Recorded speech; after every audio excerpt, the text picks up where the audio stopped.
장관 혹시 아시는지 모르겠습니다. 그래서 제가 사진을 여기 안 넣었는데 굉장히 유명한 분입니다. 근데 불행하게도 신성모 저 캡틴이 이제 이제 자리를 잘못 앉은 거죠. 국방부 장관을 앉았어요. 교통부 장관을 해야 되는데 국방부 장관하고 그 다음에 국무총리 서리가 됐어요. 6.25 때. 그러다 보니까 아마 신성모 장관이 제대로 아마 직무 수행이 안 됐다 해서 지금 평가가 상당히 낮아요. 근데 이분이 엑스트라 캡틴이었어요. 영국의 상선대학을 나와가지고 그 엑스트라 마스터라는 면허를 갖고 있습니다. 신성모 선장이 타는 배는 보급료가 샀어요. 옛날에는 뭐 항해술이란 게 선장의 기술에 의존을 했어요. 1940년대 이렇게 합니다. 레이더 같은 것도 그럴 거 아닙니까? 그래서 신성모 장관은 선장 중에서 최우수 선장이 돼가지고 신성모 장관이 타는 배를 보급료가 샀다고. 근데 이 신성모 장관이 선장할 때 타던 배 선원이 저거 배를 같이 타던 데 이야기입니다. 안개가 자꾸 끼었어요. 그래서 낯을 놔야 되는데 안개가 자꾸 끼니까 앞에 뭐 바위가 있는지 어떻게 합니까? 근데 이 선장이 신성모 선장이 딱 사람 나가서 징을 내려라. 저 앞에 나가서. 근데 징을 땅땅땅 뜯으니까 선장이 딱 뜯더니 딱 내가 조금 가다 렛고 그러니까 닻을 놓아놓으니까 닻을 딱 놨는데 그 다음날 아침에 일어나 보니까 안개가 그쳤는데 기가 막힌 것에 닻이 내려져 있다는 거예요. 어떻게 해서 그렇게 되나? 아마도 징을 두드리고 그게 바위에 이제 이렇게 부딪히고 돌아오는 팔을 이용해서 닻을 놨지 않나 이런 생각이 듭니다. 근데 이제 신성모 캡틴이 고려대학교 전시리 보성학교 졸업하고 상계에서 독립운동을 하셨더라고요. 그래서 우리 이제 캡틴 출신 중에는 우리나라 역사상 최고 직까지 또 하셨고 가장 우수했던 캡틴이라고 이렇게 표현할 수 있습니다. 그 다음에 거북등을 타고 나서는 이제 저기란데요. 이건 진짜입니다. 선원이 술 마시고 바다에 뛰어들어갔는데 죽을 거라 싶은데 거북이 이거 와가지고 거북등에 올라탔어요. 1969년인데요. 그래서 제가 그 이야기를 듣고 이번에 동아리를 썼는데 찾아보니까 실화예요. 그래서 여기 신문에 이런 촬영 진짜예요. 1969년에 여기 경향신문에 여기 기사가 나와있더라고요. 그래서 이분이 거북 타고 이렇게 살아있는 모습을 지나가던 컨테이너 선박에서 발견하고 폴라로이드 사진을 찍고 그 다음에 LA 들어가서 기자들 불렀는데 데스크들이 되었어요. 전 세계적으로. 그래서 이제 이분이 돌아와가지고 정선들 청백전 기억나시죠? 가요 청백전 70년대 이럴 때는 가요 청백전이 있었어요. 근데 심사위원으로 가서 심사하고 이렇게 했는데 한번 찾아보시면 재밌습니다. 자, 그 다음에 이제 이 바렌츠 선장 이야기인데요. 이 네덜란드 선장인데 이제 북한 항로를 개척을 이제 하면서 그 여러 가지 뭐 활약도 많이 했는데 여기서 이제 이야기한다.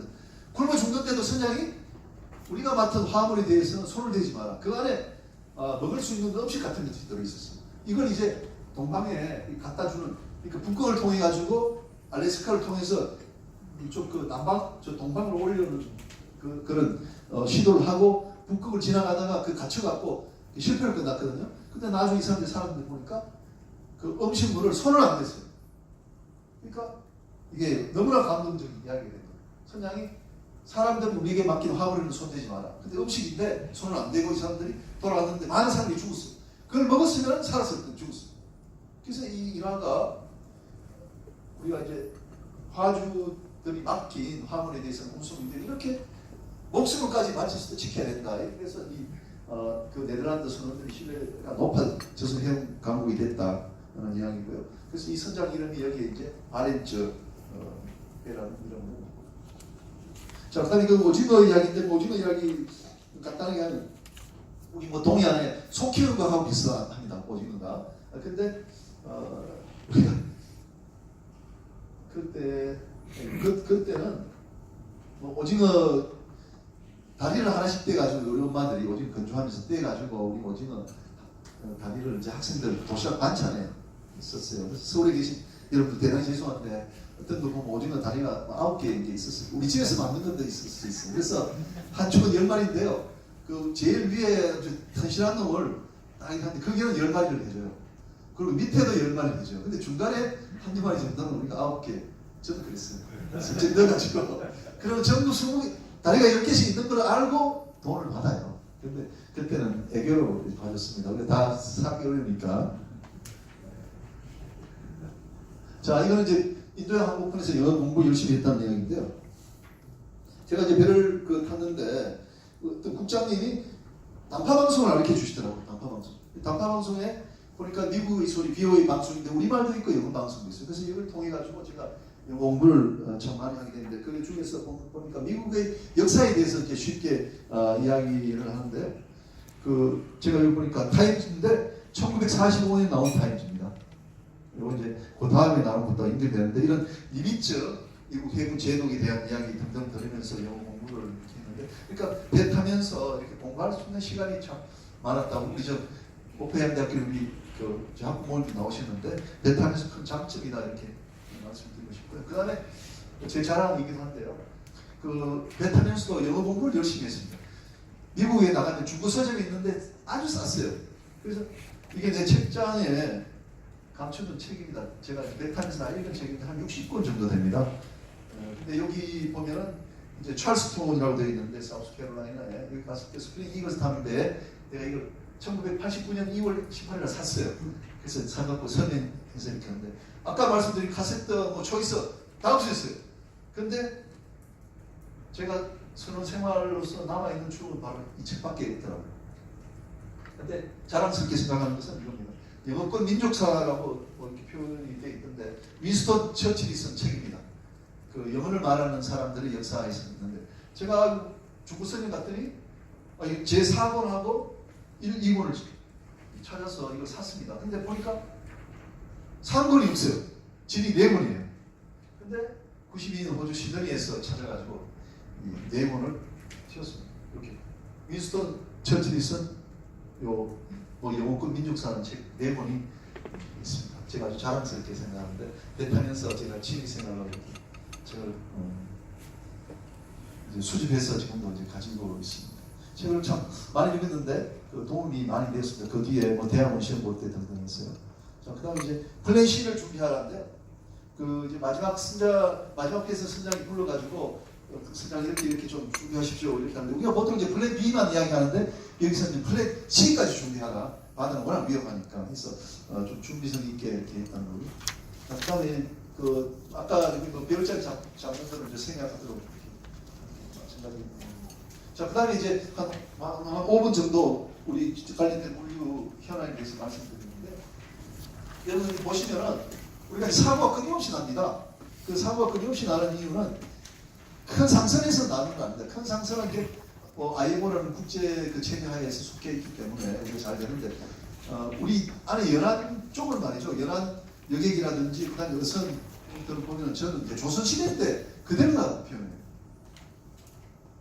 경쟁 없이 우리나라가 이제 하다 보니까 선진화되어 있지 못하고 또 그게 너무너무 많다 보니까 정부가 어떻게 돈을 들여가지고 하겠거든요. 어선원들이 한 5만 명 되는데 그 교육을 다 시키는 것이 대단히 어려운 일인 것 같아요. 그러다 보니까 사고가 끊임없이 나는데 지금도 보면 이제 선 면허 취득하는데 이틀밖에 교육을 안 받아요. 아까 제가 말씀드린 보건성이라든지 이런 것들은 우리가 한 학기 배우는 과목이에요. 그래서 저는 교육 제도가 좀 정비되지 돼야 된다 이런 말씀을 드리고자 하는 거고요. 서해 페리오 아까 말씀드린 대로 221명이 정원인데 141명이 더 초과를 탔어요. 그러니까 그 선장이 사람이 더 타면은 어떤 결과가 난다는 걸 모르는 거예요. 어떤 결과를 모르는 거예요. 아니 자기가 죽을 일을 왜 하겠습니까? 교육이 안 됐기 때문에 그 무슨 의미인지 모르는 거예요. 그러니까 이런 것들을 우리가 어떻게 해결이 가는가. 이준석 선장님도 재수하자 마찬가지입니다. 그분도 정식 교육을 안 받아요. 그다음 세월호도 마찬가지입니다. 이 보건성을 몰라가지고 보건성 이치를 몰라서 사고가 났고요.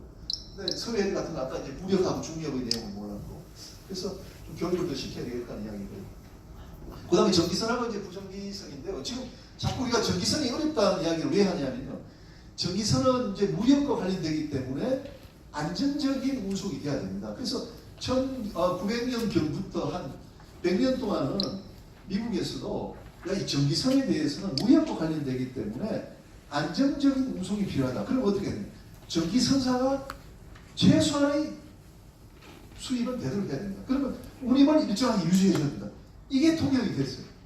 근데 1980년대 또 또 1990년대 들어와가지고 그 소위 말하는 동맹, 선사들이 동맹을 맺어가지고 운임을 일정하게 그 해가는 제도가 깨져버렸습니다. 그러다 보니까 약육 방식의 시대가 되어버렸습니다.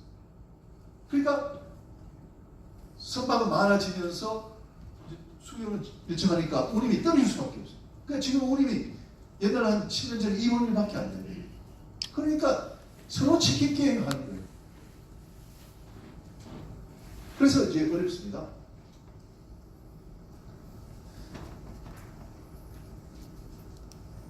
그래서 뭐 해결책 같은 건 제가 또 다음에 또 말씀드릴게요. 그다음에 이자 물류 회사를 선조협회 회원으로 하자는 이야기인데요. 여기 오늘 물류 쪽에서 많이 오셨는데 그 이자 물류 회사는 여러분들이 잘 알고 계시는 범한 판토스, CJ 대한통운 그런 이제 그룹이 물류 회사를 갖고 있는 경우입니다.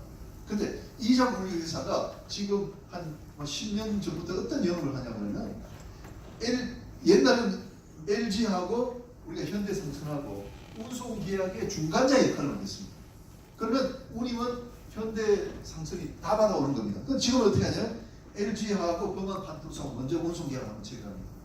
그러고 나서 범한 판토스가 현대상선하고 두 번째 운송 계약을 체결합니다. 그러면 진짜 운송기는 범한 판토스가 됩니다. 그럼 운임의 전에는 일단은 범한 판토스로 갔습니다. 그러고 나서 현대상선은 하청업자입니다. 지위가 굉장히 약화된 거죠. 그래서 이런 이자 물류 회사들이 굉장히 커졌어요. 굉장히 커졌어요. 그 범한 판토스 같은 연 매출이 4조 원 가까이. 저게 이제 다 해상 운송은 아닙니다. 해상 운송이 한 1조 원 될 겁니다. 현대상선 매출이 한 5조 원 정도 되거든요. 그래서 이런 회사들이 굉장히 커졌습니다. 그러니까 말하자면 옛날에 해상 기업이 전기선사들이 하는 몫을 물류 자회사들이 크게 하고 있다는 거죠. 그런데 이 사람들은 선주협회 회원사가 아닙니다. 운송인이기 때문에 많은 혜택을 누리면서도 우리가 선주협회 회원사가 아니에요. 그러다 보니까 자기들이 맡은 그 물량을 우리나라 전기선사에만 주는 게 아니고 외국 선사에도 많이 줘버려요. 그러다 보니까 지금 우리 전기선사들이 그렇게도 어려운데 화물이 없어가지고 어려워요. 그래서 제가 여기서 드리는 말씀은 운송인이기 때문에 선주협회에 들어와서 같이 토종 선주들하고 이 물류 자회사들이 운송인이니까 같이 협력하는 것이 우리 해운이 발전을 위해서 도움이 되겠다 이런 말씀을 드렸습니다. 그 다음에 이제 뭐 종합물류회사가 돼야 되겠다는 것은 이제 그 중한림 같은 경우에는 뭐 해운하고 창고, 유분 또 하여금 같은 거 하는데 우리나라 그 토종 회사들은 이런 종합물류회사를 하지 않고 있어요. 일본의 NIK라든지 이런 데는 전부 다 종합물류회사가 되는데 그래서 종합물류회사로 가야 되겠다는 말씀을 드리고요. 그다음에 뭐 선원들 문제는 좀 생각하는 것 같고 그다음에 마지막인데요. 결론 부분인데 그래서 바다는 나에게 무엇인가? 그래서 아까 우리 그 사회자께서 좋은 말씀을 이제 하셨습니다. 그래서 이제 제가 곰곰이 생각을 해보니까 바다는 이제 저한테는 사실 두려움의 대상이었습니다. 우리 집이 망하게 된 이유는 배경으로는 배가 있었는데 우리 축산에 돌다가 이제 자초를 해서 배가 가라앉아서 이제 결정적으로 나빠졌고 저도 이제 이렇게 된 이유가 성장하면서 자초 사고가 있습니다. 그래서 바다는 아주 두려움의 대상입니다. 근데 또 삼과 하베스트라는 자초사가 있었기 때문에 오늘의 제가 또 있습니다. 그래서 바다는 것은 이제 두려움의 대상이기도 하면서도 또 희망의 대상이기도 하는 것입니다. 제가 이제 한 2년 동안의 준비기간을 거쳐갖고 이제 지금은 하여간 중진 그 법학자가 됐습니다. 그래서 법학자가 되고 나니까 이제는 뭡니까? 법학자는 객관성이 필요하겠죠. 그래서 긍정적인 바다 또 부정적인 바다보다는 우리가 객관적으로 우리가 바다와 관련된 법률 문제가 있다면 좀 더 창조적으로 우리가 창조적인 법률을 많이 만들어 가지고 우리가 국가 국민 경제에 도움이 되도록 우리가 바다를 만들어 가야 되고 문제가 있다면 또 해결하는 그런 역할을 좀 해야 된다고 이렇게 생각합니다. 그래서 바다는 또 보면은 준비를 열심히 잘 하는 사람, 열정적으로 하는 사람들한테는 또 기회를 많이 주는 것 같습니다.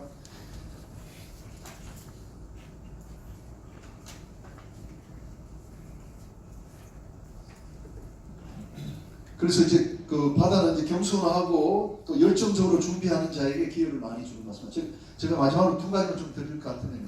사실 이제 뭐 제가 농담처럼 말씀을 드렸지만은 제가 이제 그 배사원하고 그 33살 때부터 엄청나게 준비를 많이 했겠죠. 네? 그 이제 선장으로서 불명이 아닙니까? 뭐 배사원 갔다는 건 그걸 이제 많이 하기 위해서 열심히 또 노력을 했고 또 뭐 그 전부터도 뭐 좀 무슨 가정교육이라든지 또 해학에 다니면서 노력한 것도 물론 있었겠죠.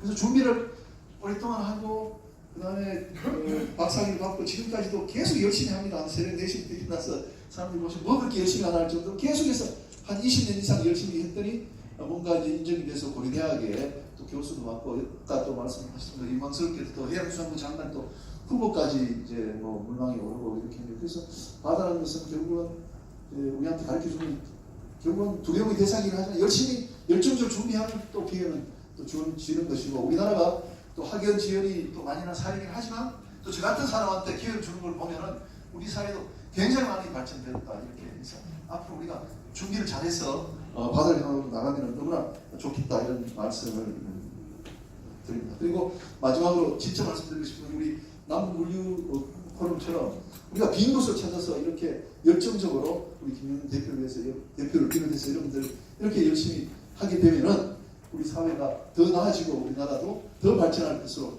이렇게 생각이 듭니다. 오늘 저한테 좋은 기회를 주신 대표님과 여러분들에게 다시 한번 감사의 말씀을 드리면서 강의를 마치도록 하겠습니다. 김 교수님 감사합니다.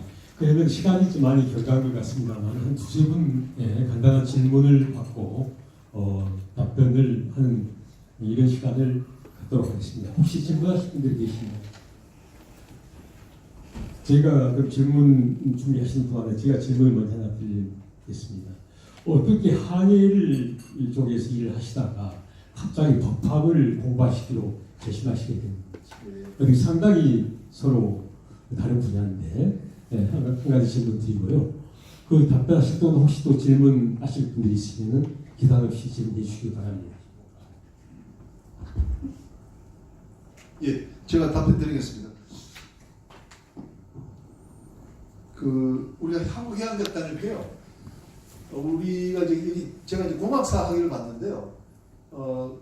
우리 선생님들이 항상 이야기가 해양대학교 항해학과는 경영학도 또는 법학도가 돼야 된다 이렇게 이야기를 했어요. 우리가 이제 옛날에는 선장이 다 선주 아닙니까?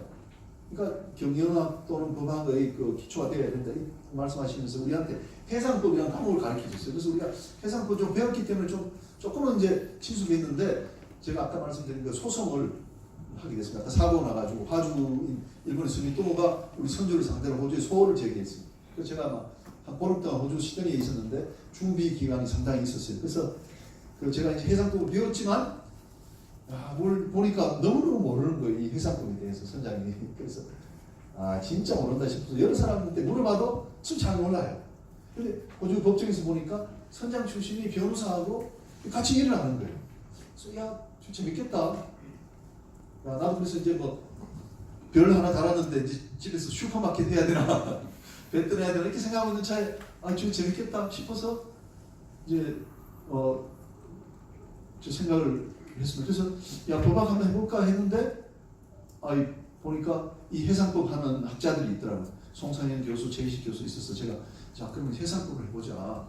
그래서 해상법을 해서 나같이 사고를 당한 사람들한테 좀 뭔가 어드바이스도 좀 해주고 하면은 너무 좋겠다 선장으로서. 이제 내가 본 영국 사람들처럼 이렇게 해서 이제 법학을 선택했는데 진짜 해상법이라는 선택이 너무 잘 된 것 같아요. 옛날 저희들 다닐 때나 해도 육상에 현대상선, 한진해운 같은 큰 회사가 없었기 때문에 육상에 배를 내리면 뭐가 할까 다 우리가 항상 고민거리였어요. 전직을 어떻게 할까 이 고민거리였는데 저는 이제 해상품 하니까 그동안 배 생활했던 거하고 일치가 되니까 이게 너무 잘 맞아떨어지는 거예요. 제가 이제 머리가 우수하거나 하질 않는데 이제 선장 경력이 있고 배를 또 알다 보니까 이 해상법이라는 게 시너지 효과가 일어나서 누구보다도 앞서갈 수 있는 그런 좋은 기회가 된 것 같습니다. 네, 답변 감사합니다. 혹시 질문하실 분 있으신가요? 네. 강의의 본질하고 약간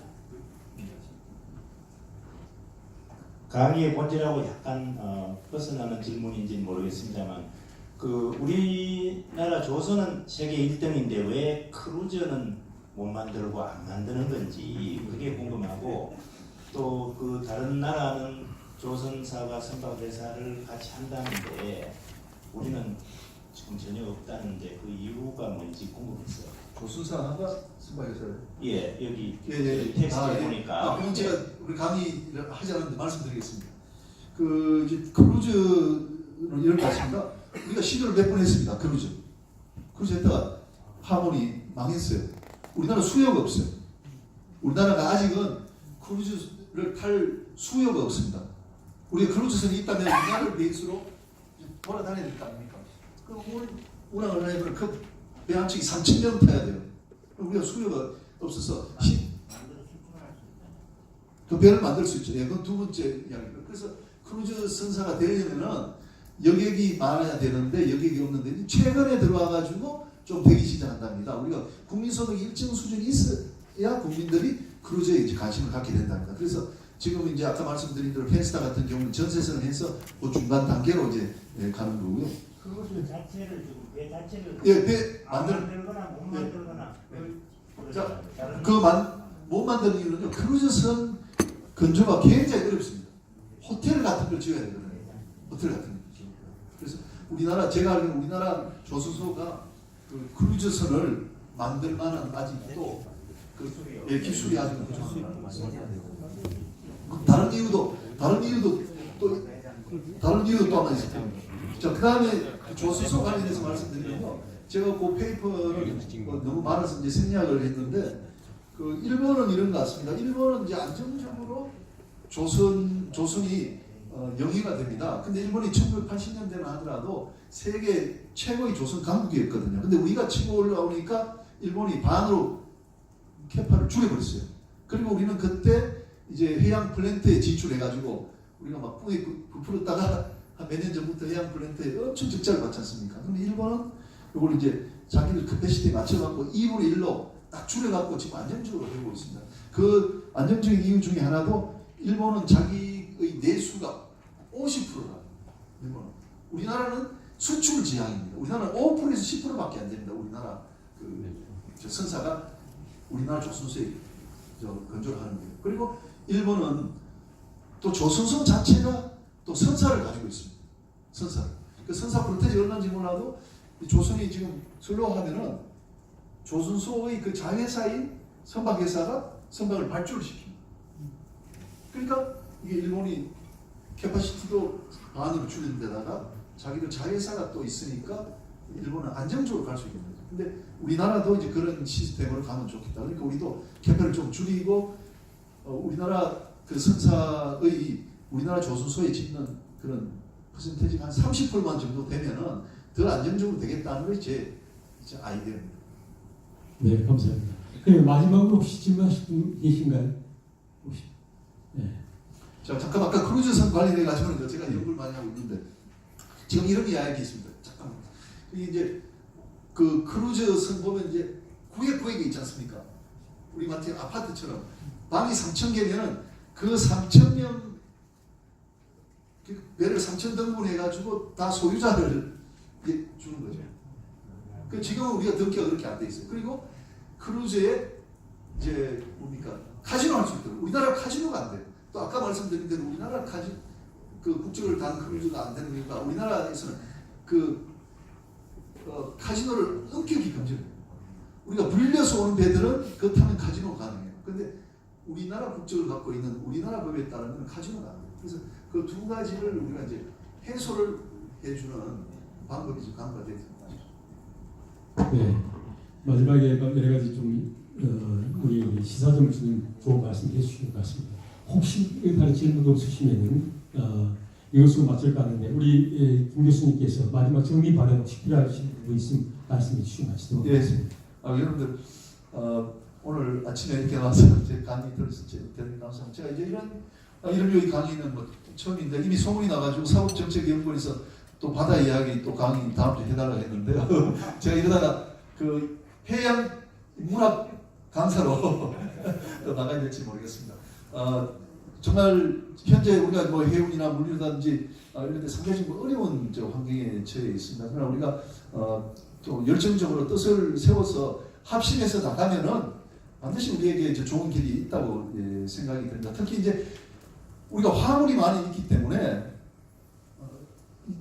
화물을 가지고 또 운송을 하고 거기서 나오는 수입을 가지고 건조를 하고 이런 선순환 구조가 틀림없이 일어날 수 있다고 봅니다. 그렇기 때문에 우리가 조금 적응은 어렵지만 우리가 큰 희망을 가지고 여러분들 열심히 노력하면 우리나라가 해운 물류 쪽에 틀림없이 세계 최고의 이제 강국이 되리라고 생각합니다. 혹시 여러분들 중에 제가 그 바다나 책 필요하신 분 있으면 제가 사비로 다 보내드리도록 그렇게 저한테 이메일 그렇게 보내주시면 제가 그렇게 오늘 이제 한 권 남았는데 한 권은 이제 어느 분이 한번 드리도록 그렇게 하겠습니다. 예, 대단히 감사합니다. 예. 감사합니다. 그러면은 이것으로서 마도로스 김인영 생장을 또 학자 김인영 교수님의 바다 이야기를 모두 마치고 다음 달에 여러분을 뵙도록 하겠습니다. 대단히 감사합니다.